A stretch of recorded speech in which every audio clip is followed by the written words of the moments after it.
Many folks think it's a good idea to stick to the rules in the corporate world, but our next guest argues just the opposite. Her new book takes a look at successful companies that broke away from standard business models and shook up their industries.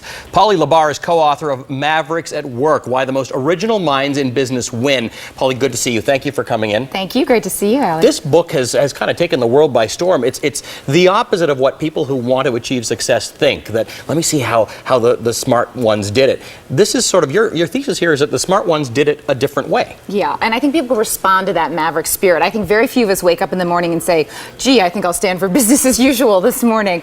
So mavericks really are wonderful in the sense that they think about not making money first, but how are they going to make a difference. And, you know, not surprisingly, Mavericks don't fit any one mold. We feature 32 companies and characters in the book. They come from a wild diversity of industries, cultures. And I was reading it thinking, what do I glean from this? What kind of maverick can I be? And you can't put them into little categories. One of them that I think is interesting, because we talk about this company all the time, Southwest Airlines. A successful company in a space that is wildly unsuccessful generally. Yes, I mean, it's a dismal industry, and it's a great representation of an idea that we call strategy as advocacy, that Mavericks don't just seek to build high-performing companies, they seek to advance a cause. They actually put themselves out there as alternatives to the worst practices in their industry. So lots of people like to talk about Southwest's economic model, point-to-point, low-fare, low cost, but it's really about their value system. They exist to democratize the skies. You go talk to someone in the Southwest leadership team, they'll say, we're not in the airline business, we're in the freedom business. We exist to give regular folks the same freedom and flexibility to fly. And it's that value system that creates the economic value that they've created in the world. Now, that's an obvious one to those of us who work in the world of business. ING Direct, doesn't come to mind in the same way, but similar idea. They're offering a very specific service at a lower cost. They're sort of the Southwest of the banking business. They're an internet savings bank,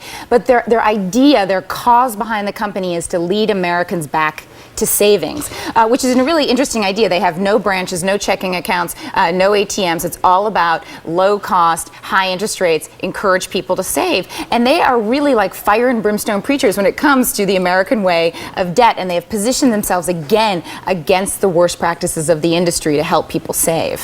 Now, one of the companies that we don't associate with an idea necessarily or changing the world, but they really have, is Pixar. I just think of them as making $1 bajillion. Right. Well, here's a high gloss, superstar company in its own right. It's a creative juggernaut. But really, it's not because of great scripts, great technology, or Academy Awards. It's because they've turned the Hollywood star system on its head to create a long-term team of collaborators. And so it's so amazing how they actually try to get people in their business to do art as a team sport. That's the organizing question behind Pixar's design for work, and they have lots of answers to that question. But the important thing is they're not just trying to attract a lot of stars, pay them a lot of money, and let them go on to the next project. It's how do we get really wildly talented people to work well together over the long term. When I was younger and had a little bit of hair, I worked in a TV station in Toronto in this hip neighborhood, and across the road was this store called Fluvog Shoes, and it had these funky shoes that, people who knew something about fashion were wearing. I didn't get it. Right. Well, if you're a rock star or supermodel, you get the Fluvog mystique. So this is a great example of another maverick trait, which is this idea of intellectual humility. This idea that, nobody is as smart as everybody when it comes to unleashing new ideas. So John Fluvog, in a way, is the smartest man in the room when it comes to shoe design. But he realized a few years ago, I don't have a monopoly on great ideas.